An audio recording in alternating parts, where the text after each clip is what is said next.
lucky to have Danielle McCoy with us, an accomplished fine artist. She's won multiple awards for her talents in drawing and multiple media, so we're super excited to have her here tonight, and I hope you guys enjoy. Joe, did you want to She didn't call you a big mouth either, though. No, she doesn't know me very well. She doesn't know you that well? No, give her a minute. Give her a minute. Give her a minute. Thank you, Christina. First, like I wanted to say, the ladies in the men's room is down that hall. If anybody's interested, we will have a break at some point here. Danielle, one of my most proven artists who I've collaborated with, is to me great now. Okay, I look up to her work now and seeing stuff like I look up to Ricky's work. Okay, Danielle studied under Ricky too, and you can imagine some of the things she learned from Ricky. But she's on her own now with some of the stuff she does. I'm looking like when I saw her artworks on the table over there. As you probably heard me, some of her work it's art, and what I mean by art is like when I see something and it stirs me inside, okay, no matter how good or bad other people think it may be, there's something there that stirs another artist, okay, and you know that person is an artist. Danielle McCoy, ladies and gentlemen. Thank you, Danielle. Hi, you guys. I'm so excited to be back, and thank everybody for checking in with me. When I had this vision problem, and they tried to operate on my eyes, and I kept on backing out. And I don't know, one day it just fixed.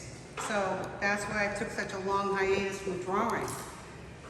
So, like Joe said, at one time I was a student of his. We met in AC Moore, and I had a couple little birdie drawings that I wanted to have framed, and I was hot stuff. I made it look like a bird, God darn it. And he was really, really nice, but he saw something in what I was doing that I didn't see in myself. So he said, you know what, I'm teaching an art class. Why don't you come down and take a look? So I did.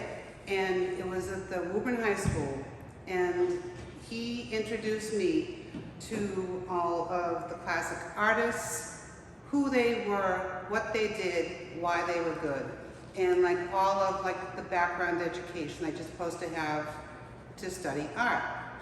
Well, then we got into the pencils, and then we got into the drawing implements, and he made me do he said, okay, get charcoal. So I got a charcoal pencil. Pencils are safe.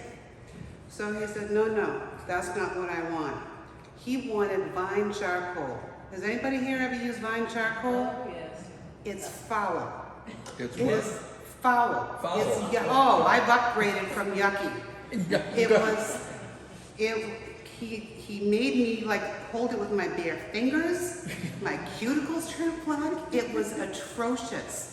And I think worst of all, I couldn't make them do what I wanted them to do. So it was more ego than it was going and wash my hands and getting a manicure afterwards. So I come back the next week after using the pencil, and he was trying to be polite, but I could read in between, well, it needs a little bit of work, and you can do that too, it sucks. So I kept on going, and he has, believe it or not, infinite patience. And so he showed me, okay, here's how to do this. So he showed where to put the highlight, he showed where to put the low light, and all this other stuff, and I just kept on going. And I used graphite for the longest time because I avoided charcoal like the plague, because, yuck. So It was yucky. It was yucky. It was, and it made a mess, and it wasn't good. So I kept on going. So I went to graphite.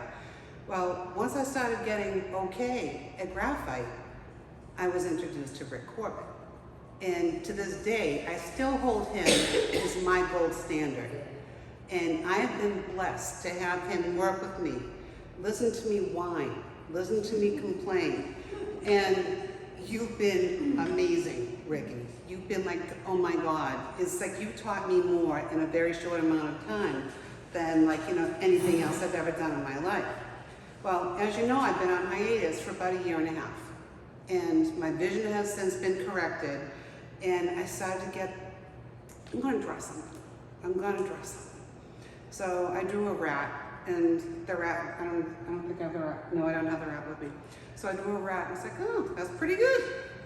So then I started drawing a dog that belonged to a friend of mine, and she's in Virginia, so I was gonna surprise her.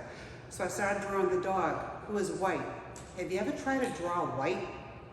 It turns out you don't draw the white, you draw the shading in between. Still, if you haven't picked up a pencil in 1.5 years, it's like, how am I gonna do this? And I was all set, and it looked okay. It was all right. I just couldn't pull it together. So I was all set to go in and get rid of that picture and start over. And then I talked to Rick one night. He says, listen, Princess, here's what you gotta do. My nickname is Pencil Princess. He actually named me, Ricky named me. I got the tiara and everything. So he says, okay, you need a very strong gin and tonic, probably 2. So, and he said, now, once I got the gin and tonic, I was like, yeah, I can do this. I'm all right, I'm gonna go in there. And so then he says, now, turn the picture upside down and work on it, and don't come out of that room until you do something. For some reason, it worked. And very few people can speak to me that way, but Ricky can do that. And that's exactly what I needed. So it's just a different perspective. You actually talked about that in class. If you're not sure how a drawing is going, you turn it upside down. And if it looks okay upside down, you're okay. So that's exactly what I needed. And I sent the picture off to Virginia, and she had no idea that it was coming. So that was like the beginning of me coming back. So then after that, I'll be right back.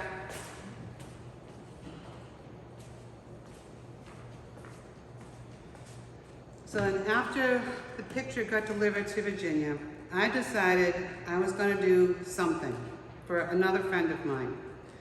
And she has this bulldog, and he has these big floppy jowls. Yeah. And I just thought that that was just the coolest picture ever. So what I want to show you guys before the drawing, the way that I start the drawing, well, the way that I used to start the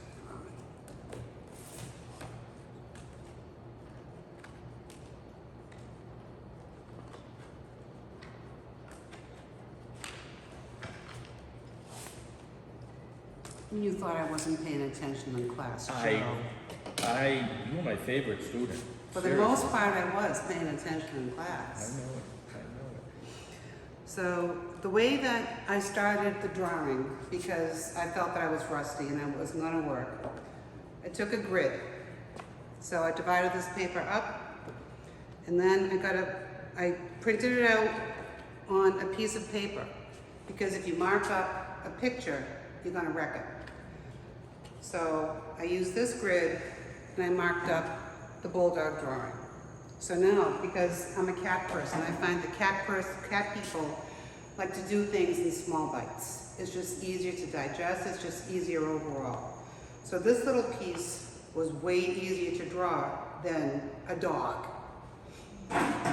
So then I went into, I don't know if you can see that, I went into a base drawing. I did the outline. Yeah, absolutely. So when I start that, I figure out where the darkest darks are going to be, where the whitest whites are going to be, and basically I just leave that part of the paper alone where the whitest whites are going to be, because once you start marking it up, you can't get it back to white. I learned that from Ricky as well. So we did that, and you can also, because once you start marking things up, and you try to correct a mistake. If it's not right the first time, you want to burnish the paper. So burnishing the paper, you flatten it. And once the paper has no teeth in it anymore, you can't erase from it, you can't draw from it, and it's just gonna have a very different texture than the rest of the picture. So from that outline, we have this. And this is the part of most drawings that I dread the most, because it looks like nothing. I can't see where it's gonna go, but I see the outline is faint, but you basically start to color it in based on your reference photo. Turn it upside down. Turn it upside down? There you go. It looks beautiful every which way. That's your abstract that you're beginning with. So that's the abstract. No one knows what the hell it is. So that's the scary part of the drawing. So I'm going to pass that around. So from the nose, and I just put the black background in there to like appease myself, to make it look like I'm doing something, to make it look like something like anchored in. So from that, I went to here. So I started like filling in the blackest blacks, and I gave myself more backgrounds like, ooh, it's starting to look like something now. So we got the eyes. I always start with the eyes. It's just, for me, it's just easier. I love the eyes the most. So it's kind of sort of starting to look like a dog. He really trained you. He really did train me well. I hate the way he draws. Yeah. So that kind of looks like a dog. So from there, I took my blending stick, Ricky, and my eraser, Ricky. He's gonna pelt me outside the temple one day. He threatens to take them from me all the time. But those particular tools work well for me. And I can't do what you do, you can't do what I do. That's why we fight so well together. So from that, we jumped over to this. So now, what I'm looking for is the basic wrinkles, and I'm starting to like fill in the shading, the shadows, and my favorite part of this drawing is the toenails. I don't know why, it just is. So we start to get the jowls, and we start to get like placement of everything. So from there, we go to here. So now, we're starting to get the deep shadows, and I left all this up here alone. I haven't started to add any fur yet. So we got the wrinkles in place, we have the dark shadows in place. The highlights are kind of where I want them to be. So I'm feeling pretty good about going ahead and adding detail. So this is just, for the most part, placement. It tells me where everything needs to go. So from here,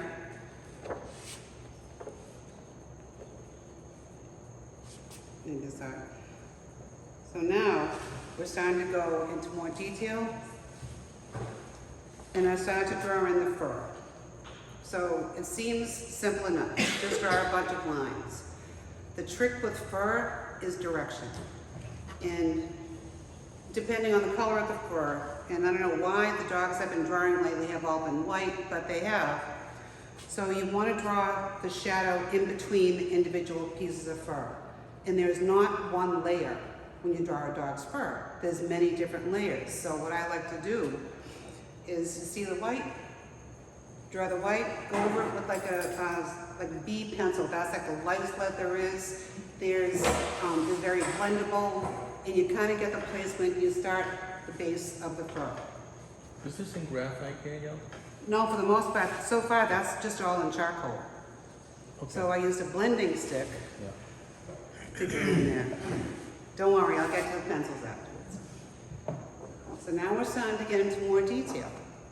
So this is where graphite pencils start to come in handy. I always start with a B graphite pencil. A B graphite pencil means it's blendable, it's a very light lead, and it's also easy to fix when I make a mistake, and I use my eraser. What kind of eraser do you use? I use a kneaded eraser. The kneaded? Yep. So we got that. So this is like more details. His name is Rubble. He belongs to a person I work with. So now we have the toenails, we have all the right placement, we have the shiny lips, and at first I thought he looked like a Kardashian because I thought I made our lips way too big. But apparently the lips are pretty accurate. So we did that. And then from there, I finished it.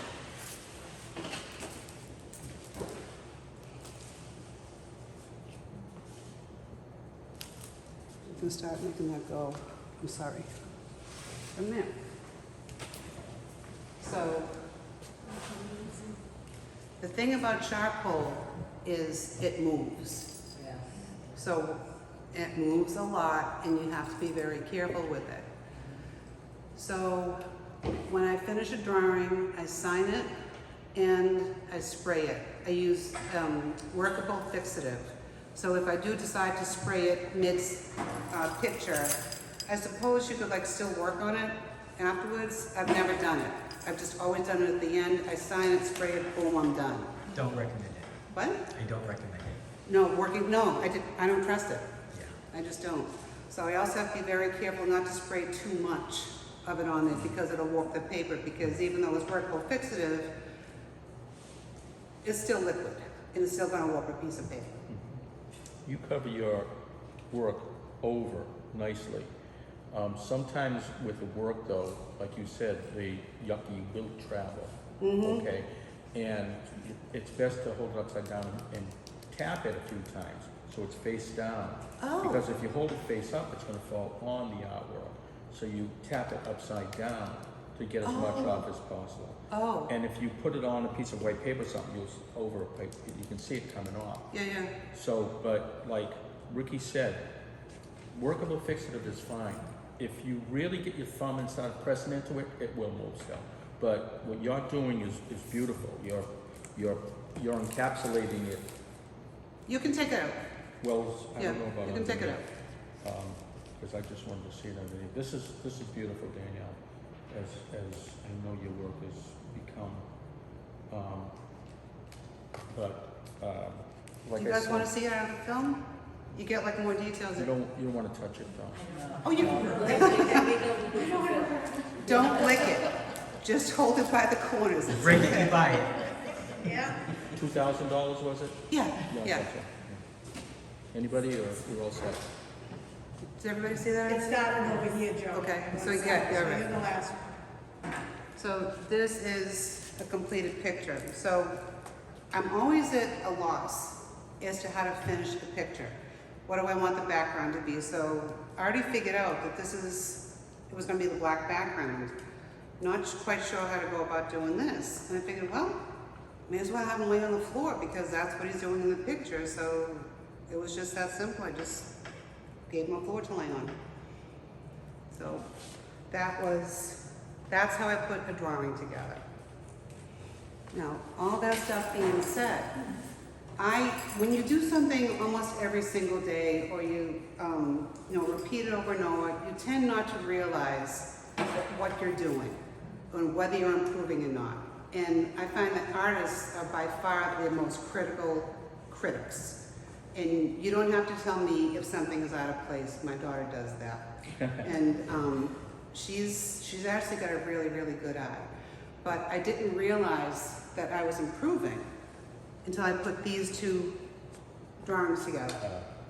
Remember those? This is 2017, and this is 2018. And this is just all graphite, and that's all it is. So I didn't start to use the charcoal because I hadn't gotten over myself yet. And I was able to achieve the black background just by using, I think, like an 8B or a 7B pencil. So it's very soft lead, but it's blendable. So with this one, I had his glasses and everything. That's Christopher. It looks like Christopher. It's okay. But in 1 year, I progressed to doing the reflection of my back porch in his eyeglasses. I could see the folds in his shirt. So little by little, and it's not so much that I couldn't do it here. I couldn't see it.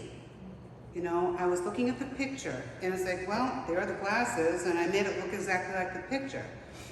And Rick would ask me, what are you drawing a picture for? You already have the picture. You've got to do something different. If you draw a picture, it's going to be flat. He's right. Absolutely right.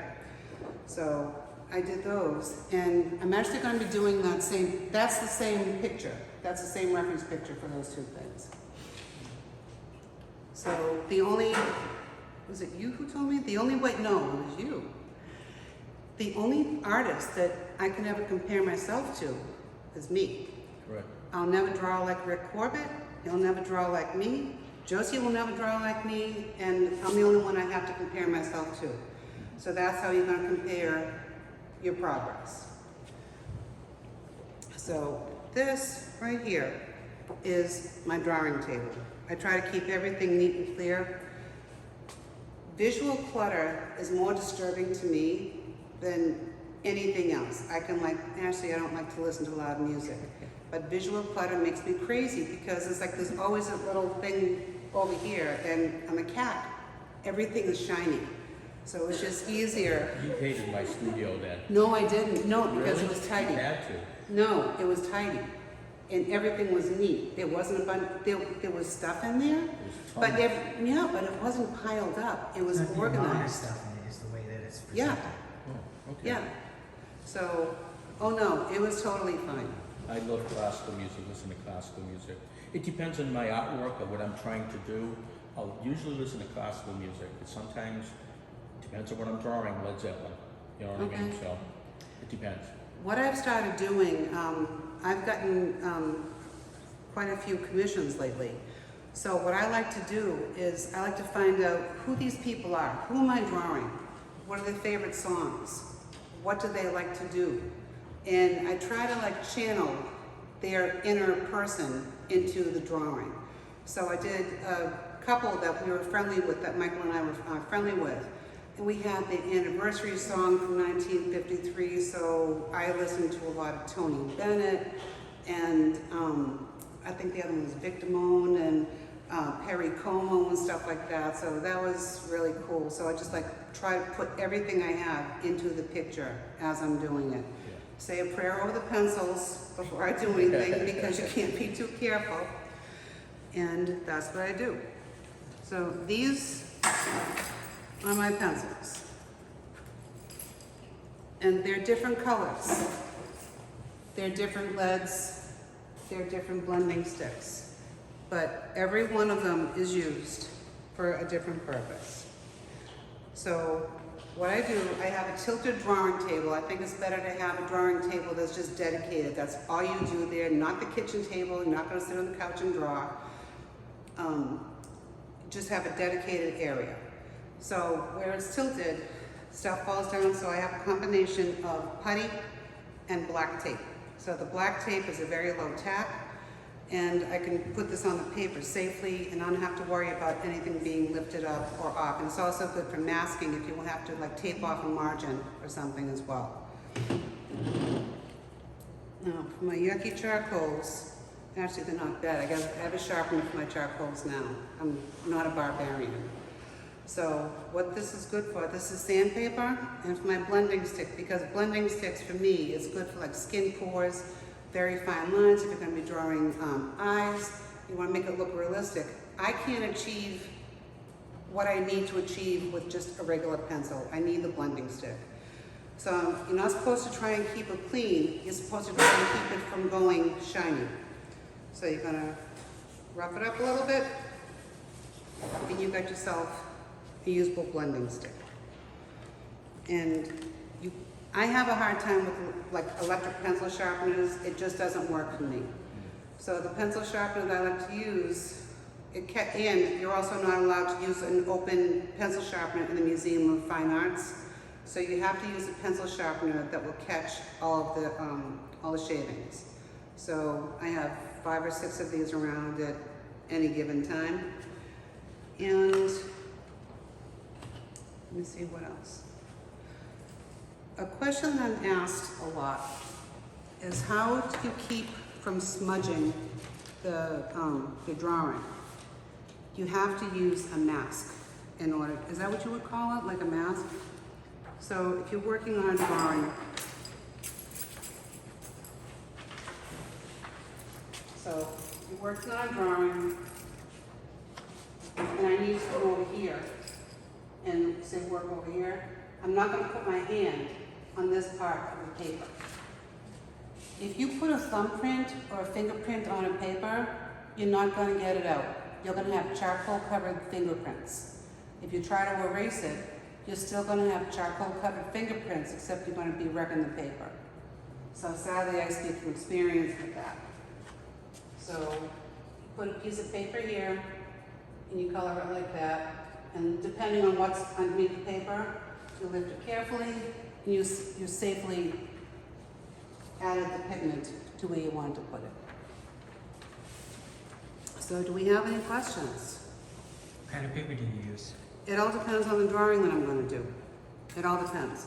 So if you were to use charcoal paper, it's a very thick, heavy paper, and it holds the pigment. It keeps the charcoal from moving around all too much. But for drawings like what I did, I still like to use a smooth vellum because I like to get the smooth textures of the skin, smooth texture of eyeballs, and I just like to smooth everything the way it feels. It's also easier for me if I were to try and blacken the paper.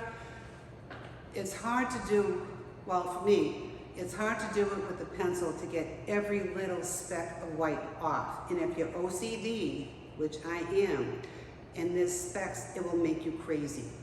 So if I use a smooth vellum, and I use charcoal, and just a combination, it just makes a perfectly black background. So here's, is that the one? No, that's not the one. So, starting the drawing.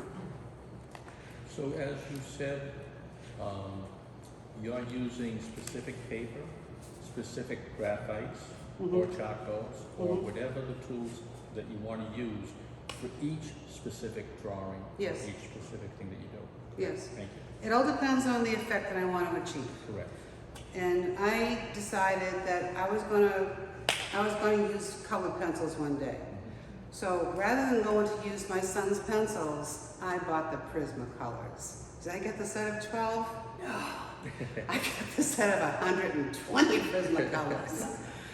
And I thought that they were going to behave the same way as a graphite or charcoal.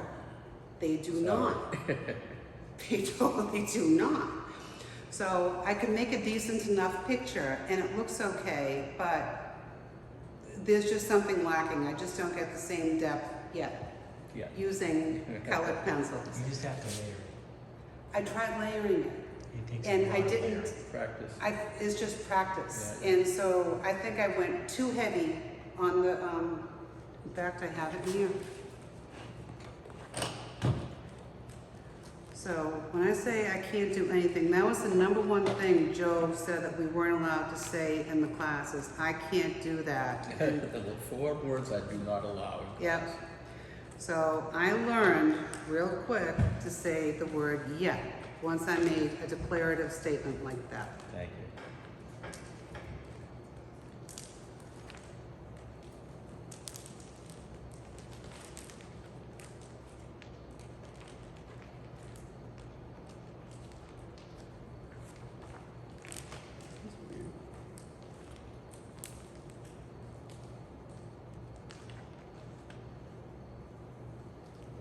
Oh.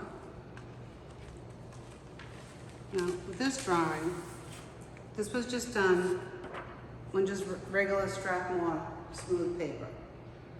And all the elements are here. I have the shadow, I have the right colors, and for some reason, it just doesn't do anything for me. So maybe I'm being too critical, but I also see my mistake that I didn't layer it, I colored it. So that's why, in my eyes, it looks like a 6-year-old might have done it. So, So what kind of paper did you look at? that's a Strathmore smooth paper. So, it's okay. You just need the depth. and You see some- what I mean? Yeah. But I made the mistake of not layering it. I went too heavy with the first coat. And once you go too heavy, because it's a wax-based pencil, once you get the wax to a certain density, you can't put anything over it, you can't blend with it, you can't erase it, that's it. So I was always told, don't throw anything away ever. So that's why this drawing is still in existence. You always learn from everything that you do. Mm-hmm. So I did that, and then I went immediately back to charcoal. Now this one, this was a stick. I was gonna do a 3-minute drawing one day.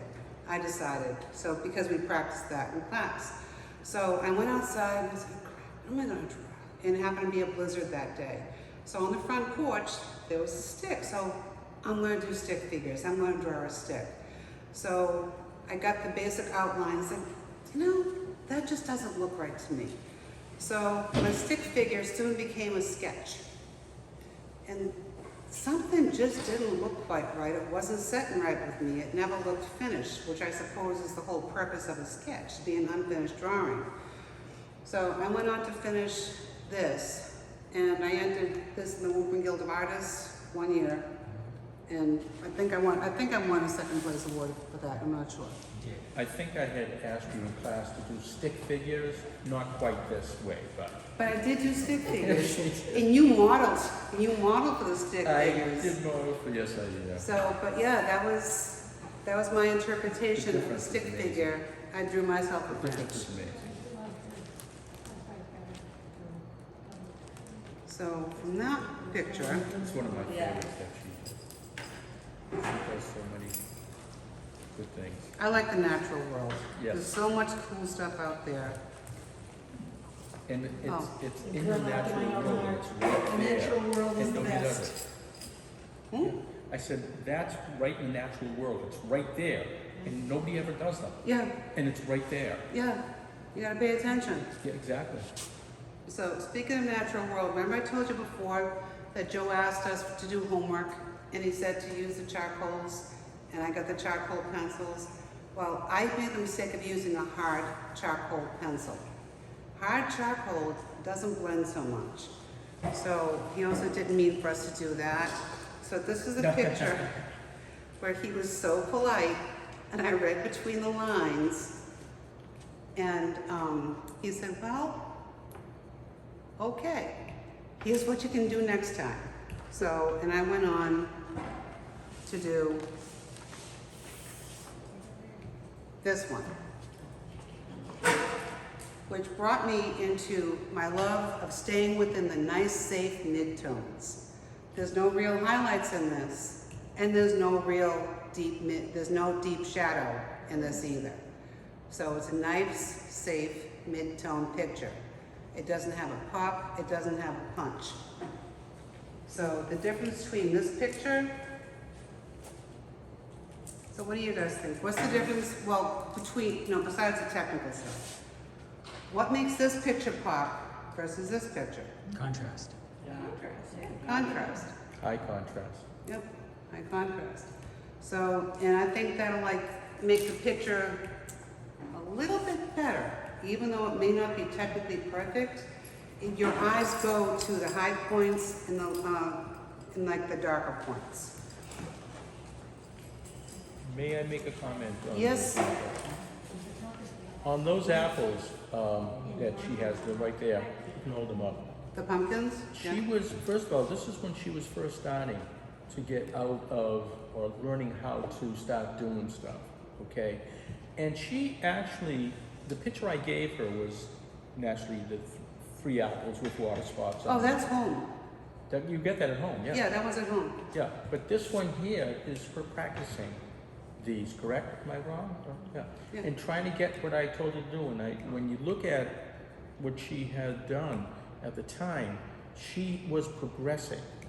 And again, constantly, like right now, you've progressed to where you are now because you don't stop, you keep going, you keep practicing, you keep learning. That's all of our jobs, is to keep doing that. So, and thank you for doing so. Thank you.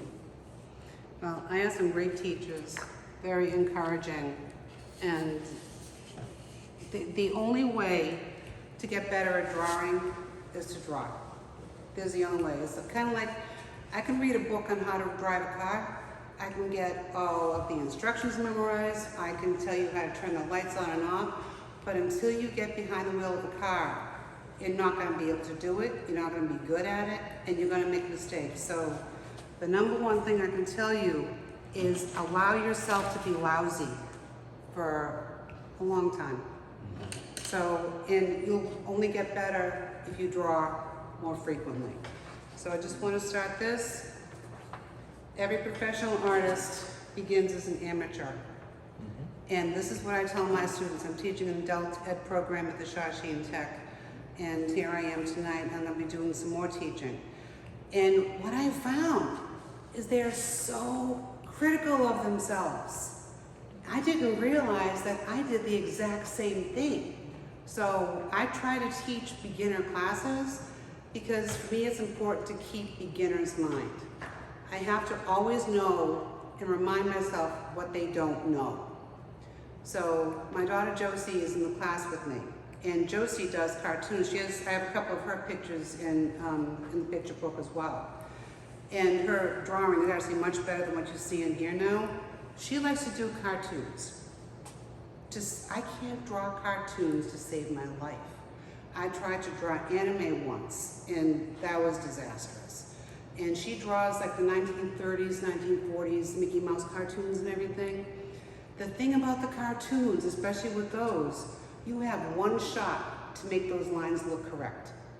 And with this, I think it's easier to do something like this because I can fudge the lines a little bit, I can go back and erase the lines a little bit, I can go use the eraser, I can blend, I can change the leads if I want to. The only thing I don't do is start over, so I just keep right on going. Drawing those cartoons is really hard, and seems simple. It's simple, it's not easy. So on that note, how about we take like a 10-minute bathroom break? Okay, everybody? Okay. Thank you.